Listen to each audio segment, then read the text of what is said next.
without making her wait anymore, let's bring in Kaillie Humphries now, at 3-time Canadian Olympian, 1-time U.S.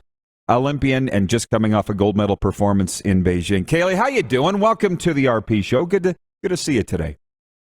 Thanks for having me. I'm doing really good, actually. It's a beautiful sunny day here. I hope that's the way it is in Calgary, too. You know what? No, I can't see the sun. It's actually really snowy. Hey, tell me about Carlsbad, California, because I got a buddy from there, and he lives there. His name's Brett Swain. You might run into him. He played in the NFL, won a Super Bowl, played with the Rough Riders, and I said, you're from Carlsbad. It must ruin you going anywhere else. Like you lived in Green Bay and Regina. Carlsbad's like the most beautiful place on the planet. You must just love it. Yeah, I do really love it. Overall, weather's consistent. The consistency is nice, especially in bobsled when we're gone. Overseas, in Europe, it's usually rainy and cold. Yes, growing up in Calgary, I know what it means. It doesn't ruin it for you. It makes you appreciate all the different types of weather, but I do still miss the snow. I won't lie. I miss the mountains. I miss the major weather changes every now and then, but I go back to Calgary for a week and I'm like, yeah, I'm good.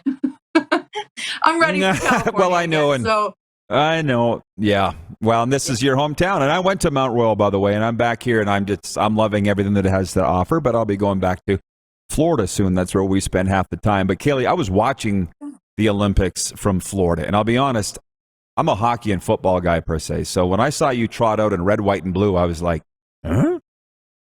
Did the digging, saw this story, and I was like, you go, girl.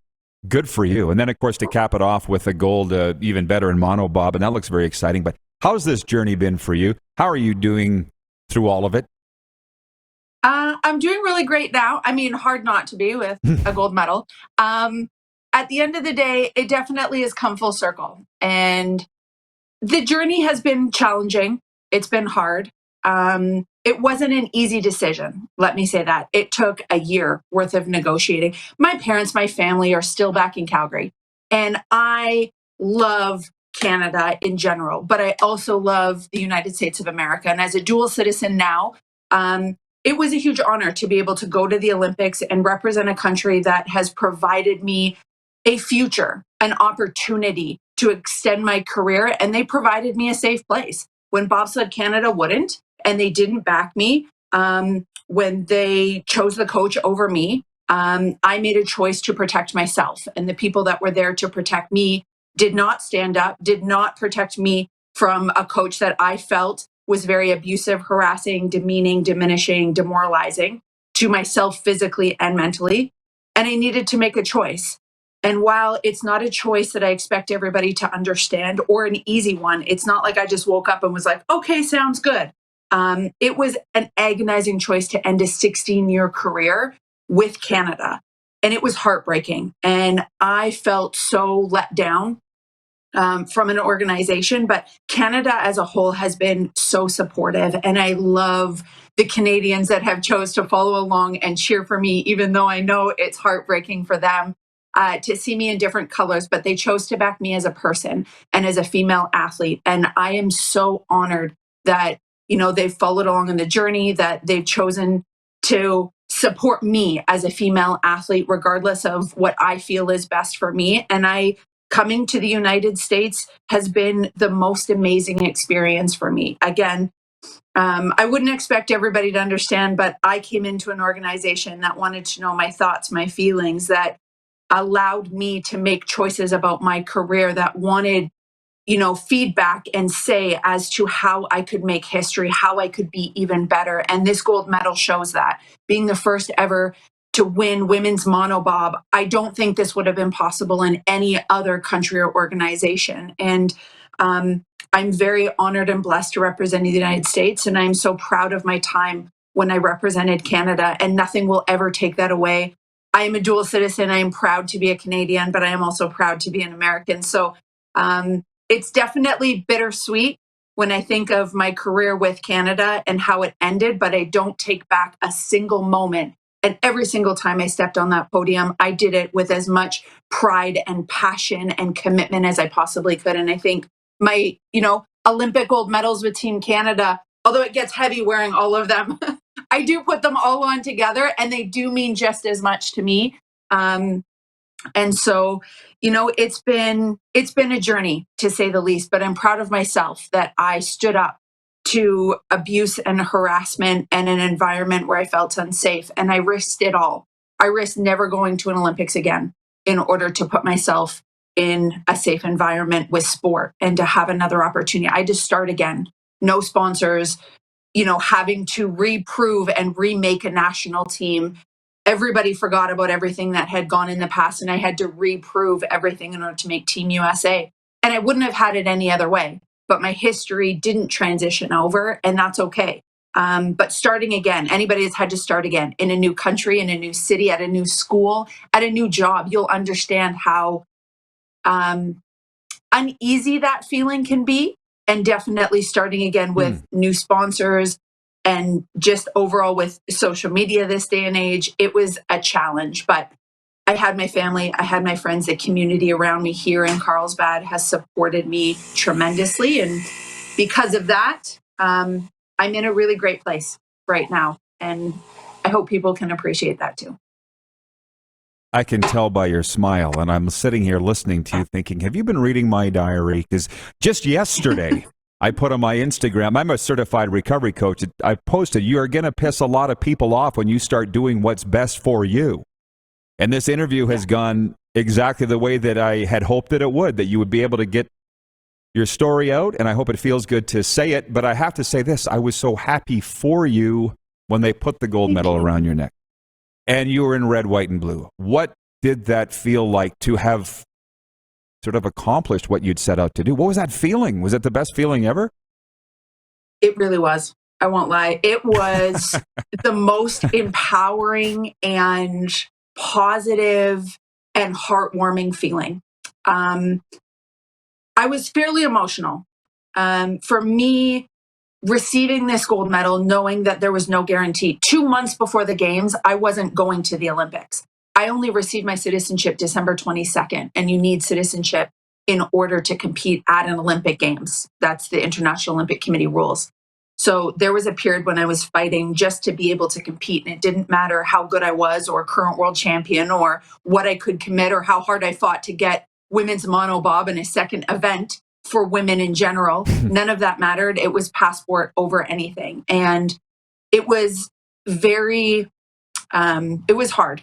There were times in the summer when I thought, what am I doing this for? Why am I working so hard? And so to be able to stand on the podium, to know that it all came through, to know that everything we had planned years earlier, I've been living down in the US since 2016. So since before my last Olympics for Canada, I've been living down in the US. My grandfather was a dual citizen. So for me to be able to represent a country that, has fought hard for me, and I have fought hard to be a part of this community, this culture, this country, and to know that it all worked, to know that it was in an event where women previously have never been allowed to compete. We had 2 chances this Olympics, which is something I've fought for years. Since 2014, I've been fighting to get women more opportunity within sport. So to be able to compete in an event that I had fought hard for, where literally for years we were told women aren't strong enough, you're not fast enough, you're not skilled enough to drive 4-man sleds. And I did that, and I proved them wrong. To be able to provide future opportunities for women long past when I'm gone, where they can compete. And I hope the sport provides monobob for men and women get 4-man, and that the greater opportunities for both genders increase. So to be able to win the first gold medal, to go down in history for that, and to do it for a country that, had a big journey behind it and had to support me and back me without knowing if I was going to be good or not. Am I too old? Have I passed my prime? These are all questions that get thrown around, and I didn't believe I did. And Team USA had to also believe in that, and the country had to support me and choose me as a citizen.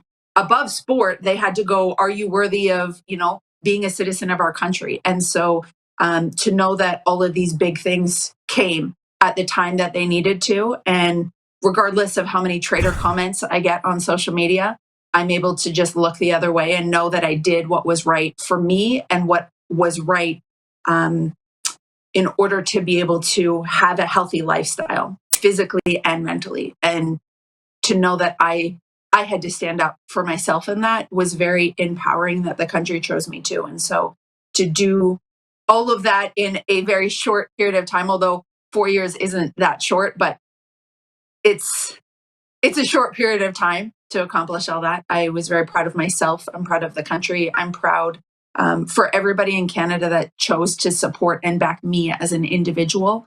I am very honored. And so seriously, it was the best feeling. It rivals Vancouver's gold medal. I will admit, a home Olympics, there's nothing like it. That one will forever be so special to me as my first and a home Olympics. And, but this kind of felt like an equal amount of pride for sure. Yeah, well, it's nice that you have both. And it makes the struggles worth it, right? It makes the struggles worth it. My mind's racing right now because there's a lot of universe stuff here. For me, there's a lot of God stuff going on. And you had some sleepless nights, obviously, waiting for that baba to be approved. So it's not like any of this was easy for you. So, but it's interesting that you talk about prolonging your career, as you said at the start of this interview, going to the States, because Justin Cripps was just here the other day here at the Grey Eagle, and he was talking about being a pilot at age 35 on his team and how that prolonged his career a little. And he doesn't know what he's going to do in the future because you guys train so hard, right? He just doesn't know. Is that where you're at? Like, what's next for you, do you think? You got a fifth Olympics in you, or what's the plan? I do. I'm going to continue, do one more. I feel like, for me and believing in the universe and stories and just how it all wraps up, I feel like I'm just getting started with Team USA, and I want to be able to commit to another 4 years with the team. I don't feel like I'm done. I feel like there's more that I can do and accomplish within the sport and for myself. I want to be able to help the program that I'm a part of. And I feel like a 20-year Olympic career started in 2006 at my first games. I'm able to end in 2026, both in Italy. Sounds real nice. So I'm going to continue for another 4 years, and then 2026 will be my last. How about that? Good for you. Well, you've got a new marriage to celebrate, a new town ish. So you got a lot of exciting things ahead. And obviously, you've been the benefactor of some tremendous support. But if I may, I've got 2 life coaches in Florida, and they both said to me, walk with those that support you. Those that don't, you know what they can do. So we're with you, Kaillie, 100%. obviously following really closely. Yeah, I appreciate the time today. Good luck. Yes, and we'll be following. Thank you. Perfect. Awesome. Well, thanks for having me. All right, 4-time Olympian, Kaillie Humphries joining us, a gold medal with the U.S. and 3 prior Olympics championships there, Vancouver, Sochi, and Pyeongchang, as she just said. Hey, everybody, thanks for watching the RP Show on YouTube. And don't forget, we're live daily on YouTube from noon to 2 Eastern. If you like what you see, hit subscribe. And if you like the program, check around for other segments of The Rod Peterson Show here on YouTube.